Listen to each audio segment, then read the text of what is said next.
Welcome to my channel Guru Newton. आज की ये जो वीडियो है वो बेसिकली अल्टरनेटिंग करंट टॉपिक से रिलेटेड है और इसमें जो हम डिस्कस करेंगे वो करेंगे सीरीज़ एलसीआर सर्किट। तो सीरीज़ एलसीआर सर्किट के बारे में जैसा कि आप जानते हैं कि एलसीआर से हमारा मतलब हो जाता है कि एक कोई कॉइल है, किसी सर्किट के अंदर एक कैपेसिटर है और एक रेजिस्टेंस भी इसमें कनेक्ट किया हुआ है। जैसा कि मैंने कहा कि सीरीज़ एलसीआर सर्किट, तो अगर हम मान लें यहाँ पर इसका सेल्फ इंडक्टेंस L है, इस कैपेसिटर का कैपेसिटेंस C है और इस रेजिस्टर का रेजिस्टेंस R है। उस सिचुएशन में अगर हम यहाँ पर एक ऑल्टरनेटिंग सोर्स यूज़ करें, जैसे कि हम कहेंगे ऑल्टरनेटिंग ईएमएफ, जिसको आप जनरली कहते हैं it is E is equals to E naught sine omega t. क्योंकि हमें पता है कि ऑल्टरनेटिंग करंट हो या ऑल्टरनेटिंग ईएमएफ, ये अपने मैग्नीट्यूड को टाइम के साथ में चेंज करता है और साथ ही क्या करता है, अपनी डायरेक्शन को रिवर्स भी करता है। एक इसके बाद में एक रेगुलर इंटरवल के बाद में ये क्या करता है, अपनी डायरेक्शन को चेंज करता है। ये सब चीज़ें आपको अल्टरनेटिंग करंट के बारे में अच्छी तरह से पता होंगी। तो जैसे ही हम इसको कनेक्ट करते हैं, इसमें एक करंट फ्लो करना शुरू कर देता है। अब जो करंट इस कॉइल से पास होगा वही करंट इस कैपेसिटर को चार्ज करेगा और वही करंट आगे इस रेजिस्टेंस में से पास होगा। तो हम ये कह सकते हैं कि ये जो हमारी कॉइल है या जो कैपेसिटर है या जो हमारा रेजिस्टेंस है, ये सीरीज़ में कनेक्टेड है क्योंकि इसमें करंट हर वक्त एक जैसा जा रहा है। तो इसको हम बोलेंगे it is your LCR circuit. कैसा लगा हुआ है? It is a series LCR circuit. अब जैसा कि आप लोगों को पता है कि जब भी करंट किसी कॉइल में से पास होती है, मतलब जिसका सेल्फ इंडक्टेंस आपको L दिया हुआ है, उस सिचुएशन में करंट में और ईएमएफ में एक फेज डिफरेंस होता है। तो जब कभी भी एक इंडक्टर के थ्रू, मैं थोड़ा सा आपको सारी चीज़ों को रिवाइज करा देता हूँ एक बार, कि इंडक्टर से अगर कोई भी करंट हमारा पास होगा तो हम यहाँ पर कहते हैं कि this voltage across the inductor it leads the current by π/2। इस सिचुएशन में वोल्टेज लीड करता है। तो इसमें हम ये कह सकते हैं कि जो फेज डिफरेंस है I और VL में वो कितना होता है, दैट इज़ योर π/2। और अगर यही करंट किसी कैपेसिटर की प्लेट्स को चार्ज करता है, अब मैं यहाँ पर कैपेसिटर के बारे में लिख देता हूँ कि कैपेसिटर को अगर चार्ज करेगा तो उस सिचुएशन में करंट लीड करता है voltage across the plates of the capacitor. ये भी कितना लीड करता है, π/2। तो ये सारी चीज़ें मैंने फेजर्स के बारे में पहले भी अपनी वीडियोस में आपको बताया है कि फेजर्स बेसिकली हमें क्या बताते हैं कि करंट और EMF whether these are in phase और these have a phase difference. और इसी तरह से अगर किसी रेजिस्टर में से ये करंट पास होगा तो उस सिचुएशन में क्या होता है कि voltage across the resistor and current these are in phase. तो हम इसी पर्टिकुलर कॉन्सेप्ट को यूज़ करके यहाँ पर क्या निकालेंगे कि जो सीरीज़ LCR सर्किट है ये किस तरह से वर्क करता है, और इसकी इम्पॉर्टेंस भी मैं आपको इसमें बताऊंगा कि सीरीज़ LCR सर्किट की इम्पॉर्टेंस क्या होती है। तो चलिए इसमें आगे हम अब देखते हैं कि किस तरह से हम करंट को फाइंड आउट कर सकते हैं। तो इसके लिए क्या करना पड़ेगा, अब हमने ये जो फेजर्स बनाए हुए हैं, इंडक्टर के लिए फेज़र बनाया हुआ है, मैंने आपका एक कैपेसिटर के लिए फेज़र बनाया है और एक रेजिस्टर के लिए फेज़र बनाया हुआ है। इन तीनों फेज़र्स को हम आपस में अब कनेक्ट करते हैं। तो अब हम एक LCR सर्किट के लिए फेज़र डायग्राम पहले ड्रॉ करते हैं। It is a phasor diagram. किस चीज़ का बना रहे हैं, मैं LCR सर्किट के जस्ट नीचे लिख रहा हूँ, इसका मतलब ये फेज़र डायग्राम LCR सर्किट का है। तो देखिए यहाँ पर हम देखते हैं कि अगर अब देखिए मैं इंडक्टर की बात करूँगा। इंडक्टर में हमने देखा कि VL एंड I, तो which one is leading, VL is leading to this I, ये इस I को लीड कर रहा था बाई π/2। और अगर हम यहाँ देखते हैं कैपेसिटर में, तो कैपेसिटर में this VC was lagging behind, means current was leading. तो यहाँ पर इसी को हम कनेक्ट कर लेते हैं, इट इज़ VC। अब यहाँ पर आप देखेंगे तो VC क्या है, it lags behinds to the current by π/2। और अगर हम वोल्टेज अक्रॉस देखते हैं तो ये क्या कर रहा है, across the coil, across the inductor, ये लीड कर रहा है। अब यहाँ पर अगर आप देखेंगे तो this part that is your VR, it is the voltage across the register. तो हम यहाँ पर कह सकते हैं it is VR, it is VC, voltage across the capacitor, and it is VL, it is voltage across the coil, जिसको आप inductor भी बोलते हैं। तो यहाँ अगर हम देखें कि अगर हम मान लें कि VL is greater than VC, if this VL is greater than VC, तो इस सिचुएशन में क्या होगा कि अगर VL VC से ग्रेटर है और इसमें फेज़ डिफरेंस कितना आ रहा है, अगर VL और VC को आप देखते हैं, देखिए यहाँ पर इस फिगर में देखिए कि इसमें जो हमारा फेज़ डिफरेंस है इट इज़ ऑफ 180 डिग्री, मतलब जस्ट अपोजिट हैं एक दूसरे के ये। तो चलिए यहाँ पर इसका एक नेट निकाल देते हैं कि वोल्टेज कितना होगा। तो वोल्टेज हम ये मान लेते हैं कि it is your VL minus VC, ये हमने वोल्टेज मान लिया। तो अब फेज़र क्या होता है कि जब हम, वैसे तो पोटेंशियल डिफरेंस एक स्केलर क्वांटिटी होता है, लेकिन जब हम इसको एज वेक्टर दिखाते हैं तो हम इसको फेज़र्स की तरह से मानते हैं। तो यहाँ पर अगर हम, जो मैं ये शो कर रहा हूँ, this is the effective EMF। तो अब इस EMF को देखें हम, तो ये EMF अगर वेक्टर्स को हम यहाँ पर यूज़ कर देंगे तो इस सिचुएशन में क्या हो जाएगा, this E is equals to under root VL minus VC whole square plus VR whole square. Simple, आप पाइथागोरस थ्योरम को भी यूज़ कर लीजिए। देखिए वेक्टर्स के पैरेललोग्राम लॉ में यही चीज़ हमारी एप्लीकेबल होती है कि अगर दो वेक्टर्स हैं और उनका हमको सम निकालना है तो पैरेललोग्राम लॉ को हम यूज़ करते हैं और वहाँ हमारे लिए आता है, सपोज अगर P और Q दो वेक्टर्स हैं तो resultant will be under root P square plus Q square plus 2PQ cos theta, and theta is the angle between them. तो यहाँ पर आप एंगल कितना देख रहे हैं, एंगल इज़ 90, तो कॉस 90 ज़ीरो हो जाता है। चलिए आगे चलते हैं यहाँ पर इसी चीज़ में। अब VL को हम क्या लिख सकते हैं, it is IXL, and VC को लिख सकते हैं IXC।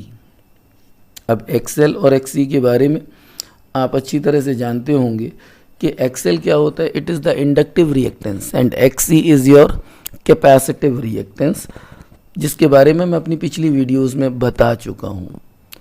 और अगर आप मेरे चैनल पर नए हैं तो प्लीज़ मेरे चैनल को सब्सक्राइब कीजिए, और उन वीडियोस में मैंने इन फेज़ के बारे में बहुत ही इजी मेथड से समझाने का कोशिश किया है इन अ सिंगल वीडियो।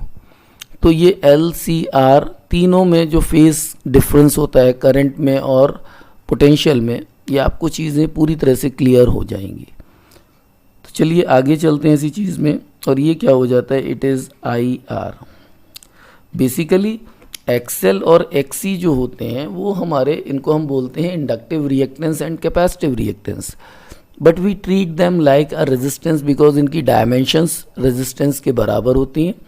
और अगर हम ये कहें तो it is the effective opposition offer to the current, तो इनको ट्रीट हम करते हैं जस्ट लाइक योर रेजिस्टेंस। तो वैसे मैं इन शॉर्ट में आपको बता देता हूँ कि XL को हम क्या बोलते हैं, XL is omega L and XC is 1/ओमेगा C। अगर आप रिकॉल करेंगे, कुछ आपने इन टॉपिक्स के बारे में पढ़ा है, तो सारी चीज़ों को आप समझ पाएंगे कि हम किस चीज़ पर बात कर रहे हैं। अभी हम बात करते हैं कि दिस ई इज़, अभी यहाँ पर देखते हैं तो अंदर क्या हो जाता है। अगर इसको मैथमेटिकली सॉल्व करें तो it is I square and X L minus X C whole square, अगर हम इसकी बात करें, और it is I square R square.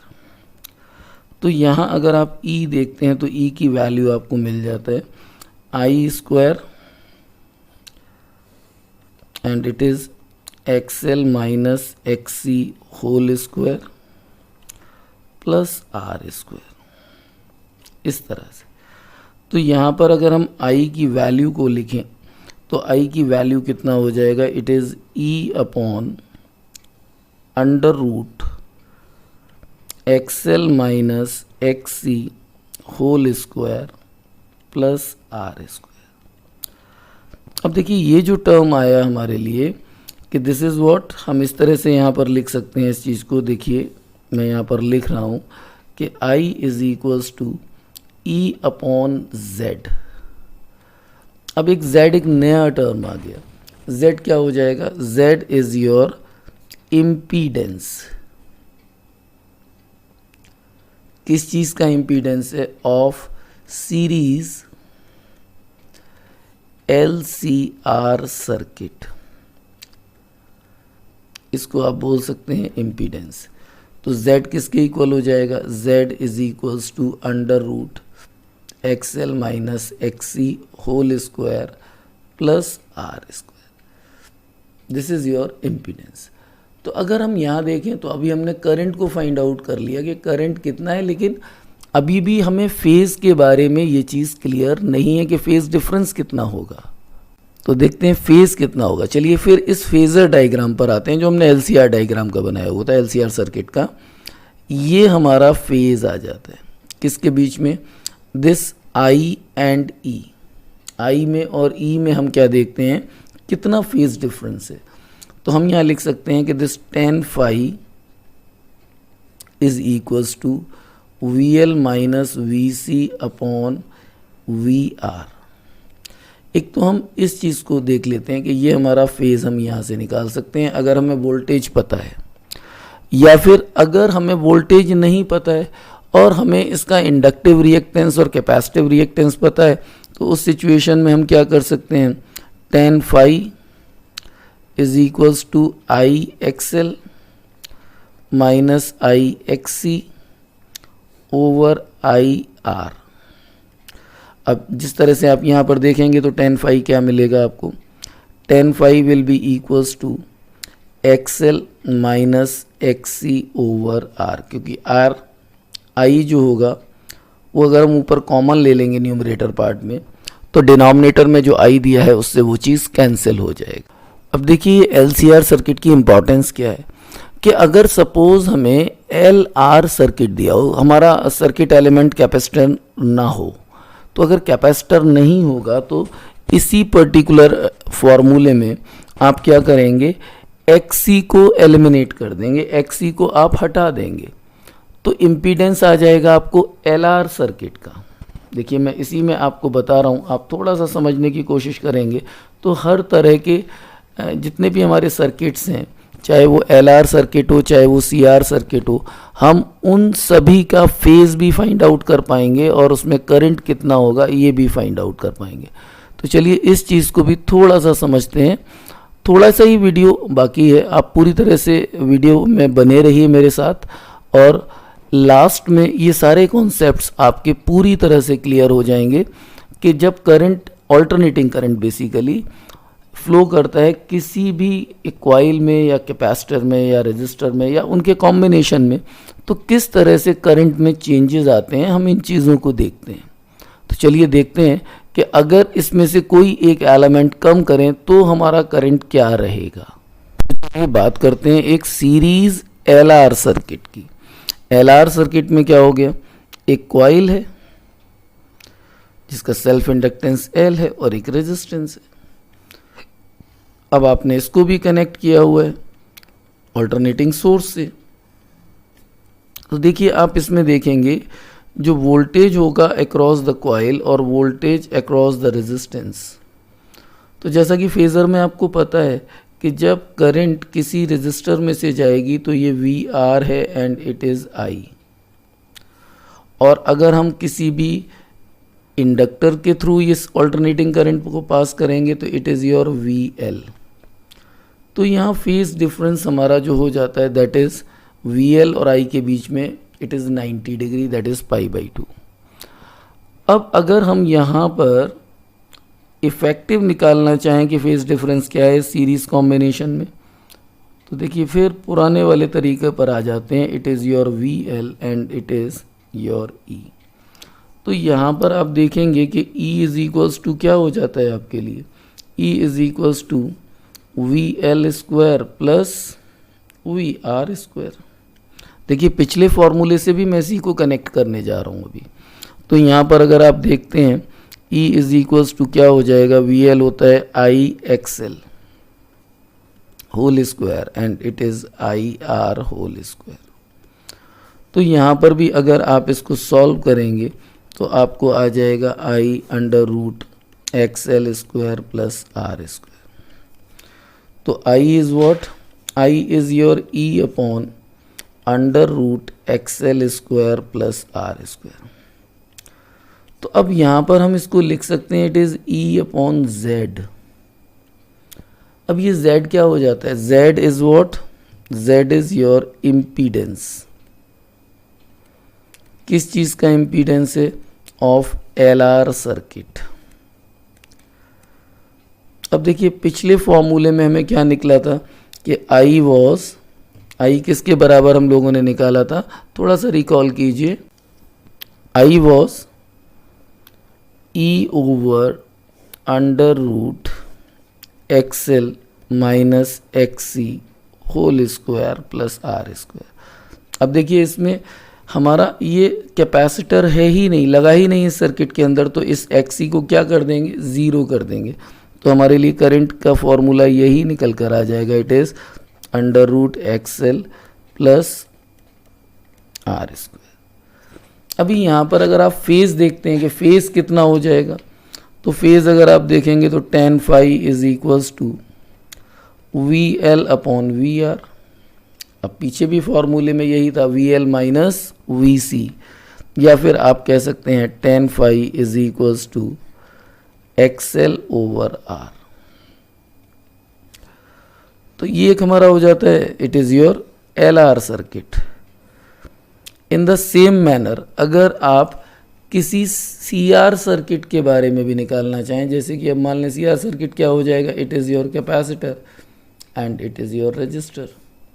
इस सिचुएशन में अगर हम यहाँ पर एक ऑल्टरनेटिंग ईएमएफ को यूज़ करते हैं which is E is equals to E naught sine omega T. अभी इस सिचुएशन में क्या होगा, जब करंट जाएगा इसमें से तो यहाँ आर और यहाँ पर क्या है, दिस इज़ योर सी, तो यहाँ वोल्टेज हो जाएगा वी सी और यहाँ हो जाएगा इट इज़ वी आर। लेकिन ऑल्टरनेटिंग करंट है तो ये फेज़ में नहीं होगा कैपेसिटर में।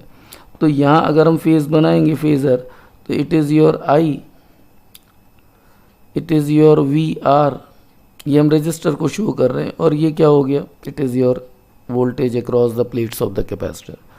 तो अगर हम यहाँ पर निकालना चाहें तो दिस इज़ योर ई, और ये क्या हो जाएगा, it is your V C. तो यहाँ पर हम लिख देंगे E is equals to under root V C square plus V R square, means the voltage across resistor and the voltage across the plates of capacitor.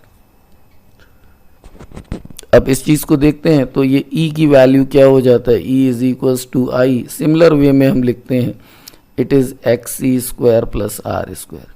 Short में लिख रहा हूँ इस चीज़ को, आप समझ जाएंगे कि हम क्या लिख रहे हैं, इट इज़ आई, अगर वी सी को लिखेंगे तो आई एक्स सी का होल स्क्वायर, आई को हम कॉमन ले लेते हैं, it is under root X C square plus R square.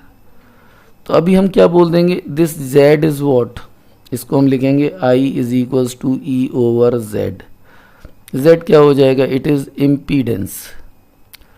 अब ये किस चीज़ का इम्पीडेंस हो गया? Of CR circuit. तो इसमें कुछ कंफ्यूज होने की ज़रूरत नहीं है, जो भी सर्किट एलिमेंट नहीं है आप उसको वहाँ से हटा सकते हैं। अब इसका भी फेज़ आप देखते हैं कितना फेज़ आता है, चलिए उसको भी देखते हैं। अब यहाँ अगर देखें तो करंट में और ई में, जिसको EMF का फेज़ हो जाता है फाई, तो यहाँ आप बोलेंगे 10 फाई कितना हो जाएगा? इन the same manner it is VC upon VR, या फिर आप यहाँ पर कह सकते हैं 10 phi is equals to XC over R। तो इस तरह से कोई सा भी हमारा सर्किट एलिमेंट हो, सीरीज कनेक्शन है, अगर सीरीज LCR सर्किट हो या सीरीज CR सर्किट या LR सर्किट, आप किसी का भी इम्पिडेंस निकाल सकते हैं और साथ के साथ आप फेज़ में डिफरेंस भी निकाल सकते हैं कि हमारा करंट और EMF में कितना फेज़ डिफरेंस है। तो आई होप कि ये कॉन्सेप्ट्स आपको क्लियर हुए होंगे अल्टरनेटिंग करंट चैप्टर से। और अगर आपको वीडियो अच्छा लगा हो तो प्लीज़ इसे शेयर कीजिए, इसे लाइक कीजिए, और अगर आप मेरे चैनल पर नए हैं तो प्लीज़ मेरे चैनल को सब्सक्राइब कीजिए। Thank you.